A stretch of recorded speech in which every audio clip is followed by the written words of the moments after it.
దానికి సంబంధం లేదని చాలా క్లియర్గా చెప్పదలుచుకున్నాను. ఎందుకంటే BRS party irrelevant in national politics. ఇది చాలా క్లారిటీగా ఉండాల్సిన. రైట్. ప్రకాష్ రెడ్డి గారు మీరు ఒక్క నిమిషం లైన్లో ఉండండి. Senior Telugu Desam party spokes person and advocate ఈ మనీ లాండరింగ్ అండ్ ఈడీ వీటికి సంబంధించిన అడ్వకేట్ జీవి రెడ్డి గారు లైన్లో ఉన్నారు. వారితో కూడా మాట్లాడదాం. జీవి గారు నమస్తే సార్. Good evening sir. నమస్తే. Good evening.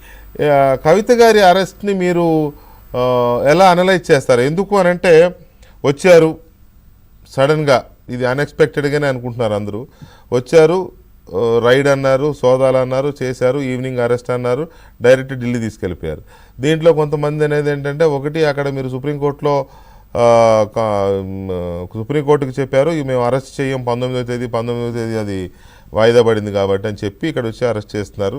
ఎలా చేస్తారనేది ఒకటి వస్తూ ఉంది. రెండోది ట్రాన్సిట్ అరెస్ట్ అన్నప్పుడు మీకు పర్మిషన్స్ కావాలి, మీరు అలా చేయకుండా ఇక్కడ ఇక్కడ మ్యాజిస్ట్రేట్కి ప్రొడ్యూస్ చేయకుండా ఎలా తీసుకెళ్తారనేది ఇంకొకటి వస్తూ ఉంది. సో ఓవరాల్గా ఈ అరెస్ట్ మీద మీ విశ్లేషణ ఏంటి? గుడ్ ఈవినింగ్ వెంకటకృష్ణ గారు. Good evening. ఒకటేంటంటే కవిత గారిని ఈరోజు మనీ లాండరింగ్ పిఎంఎల్ యాక్ట్ కింద అరెస్ట్ చేశారంటే దీనికి ముందు ప్రిడికేట్ అఫెన్స్ అంటారనమాట. అంటే మనీ లాండరింగ్ చట్టం కింద డైరెక్ట్గా ఎప్పుడు కేసు బుక్ చేయరు. జనరల్ గా వేరే యాక్ట్ల కింద బుక్ చేసినప్పుడే దాన్ని ప్రిడికేట్ అఫెన్స్ అంటారు. బేస్డ్ ఆన్ ప్రిడికేట్ అఫెన్స్ తర్వాత మనీ లాండరింగ్ అప్లికేబుల్ అవుతుందా లేదా చెక్ చేసుకుని, ఒకవేళ అప్లికేబుల్ అవుతుందంటే అప్పుడు పిఎంఎల్ యాక్ట్ కింద మనకు రెగ్యులర్ దాంట్లో ఎఫ్ఐఆర్ ఎలా అంటారో పిఎంఎల్ యాక్ట్ కింద ఈసీఐఆర్ అంటారు అనమాట, enforcement case information report. So ఈ నేపథ్యంలో కవిత గారి మీద గతంలోనే సిబిఐ వాళ్ళు కేసు బుక్ చేయడం జరిగింది, ఏది ఢిల్లీ లిక్కర్ స్కామ్కి సంబంధించి. సో అది సిబిఐ కేసు ఏదైతే బుక్ చేశారో రెగ్యులర్ సిఆర్పిసి కింద ఐపీసీ సెక్షన్స్ కింద అది predicate offence. So based on that predicate offence నేపథ్యంలో తర్వాత సిబిఐ వాళ్ళు ఇచ్చిన ఛార్జ్ షీట్లో కూడా కవిత గారిని అక్యూజ్డ్ కింద చేర్చడం జరిగింది.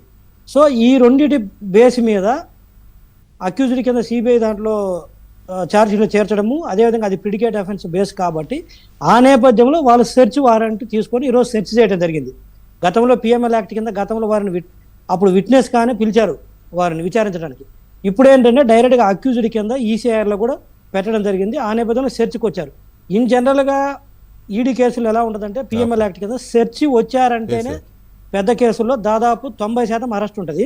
కాకపోతే కొన్ని సందర్భాలు ఏమవుతుందంటే సెర్చ్ అయిపోయిన తర్వాత ఒక 2-3 రోజుల తర్వాత వాళ్ళ ఆఫీస్కి పిలిచి అరెస్ట్ చేస్తారు, లేదా విట్నెస్ని ఏదైనా తారుమారు చేస్తారు, హైలీ ఇన్ఫ్లుయెన్స్లు అనుకున్నప్పుడు సెర్చ్ రోజే అరెస్ట్ చేస్తారు. సో ఈ నేపథ్యంలో ఈరోజు కవిత గారి అరెస్ట్ జరిగింది ఏంటంటే సెర్చ్లో జరగడం జరిగింది. ఇక రెండోది వచ్చేసరికి remand, what you called transit remand అనేది చెప్తున్నారు. అది కవిత గారి కేసులో అప్లికేబుల్ కాదు. ఎందుకంటే ట్రాన్సిట్ రిమాండ్ అనేది సెక్షన్ 167 సిఆర్పిసి కింద ఉంటుంది. సెక్షన్ 167 సిఆర్పిసి అనేది CrPC act which is a general law, whereas PMLA prevention of money laundering act వచ్చేసరికి it is a special law. So ఈ PMLA special law which will prevail the normal CrPC act. So అందుకని చెప్పేసి కవిత గారి కేసులో ఈ PMLA act కింద section 19 కింద arrest చేశారు కాబట్టి ఈ సిఆర్పిసి ప్రొవిజన్స్ ఎక్కడెక్కడ ఆ పిఎంఎల్ఏ చట్టానికి ఇన్కన్సిస్టెంట్గా ఉంటుందో అక్కడ పిఎంఎల్ఏ చట్టం అప్లికేబుల్ అవుతుంది తప్పితే సిఆర్పిసి చట్టం అప్లికేబుల్ కాదు. రెగ్యులర్ ప్రొసీజర్స్లో మాత్రమే సిఆర్పిసి అప్లికేబుల్ అవుతుంది.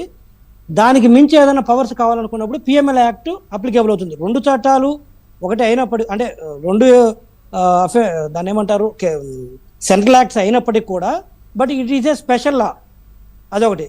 అయితే గతంలో కూడా హైకోర్టులో కూడా సుప్రీంకోర్టులో కూడా డెసిషన్స్ చెప్పడం జరిగింది కొన్ని. ఏది సెక్షన్ 167 సిఆర్పిసి కింద ఇదే రిమాండ్ అంటారు కదా, ట్రాన్సిట్ రిమాండ్ ఉన్నప్పుడు కంపల్సరీ లోకల్ మ్యాజిస్ట్రేట్ దగ్గర కానీ అటెండ్ చేయాలి, లేకపోతే ట్రాన్సిట్ వారెంట్ తీసుకోవాలనేది. బట్ అది కూడా ఏంటంటే పిఎంఎల్ఏ చట్టం మీద మళ్ళీ సుప్రీంకోర్టులో కేసు వేసినప్పుడు వేరే కాంటెక్స్ట్లో పిఎంఎల్ఏ చట్టం కింద ఉన్న పవర్స్ మొత్తాన్ని కూడా అప్హోల్డ్ చేయడం జరిగింది అదే సుప్రీంకోర్టు. సో ఈ రెండు జడ్జిమెంట్స్ని చూసుకున్నట్టయితే పిఎంఎల్ఏ చట్టం స్పెషల్లా, దాని కింద ఉన్న పవర్స్ని ఛాలెంజ్ చేసినప్పుడు ఇదే సుప్రీంకోర్టు కూడా అప్హోల్డ్ చేయడం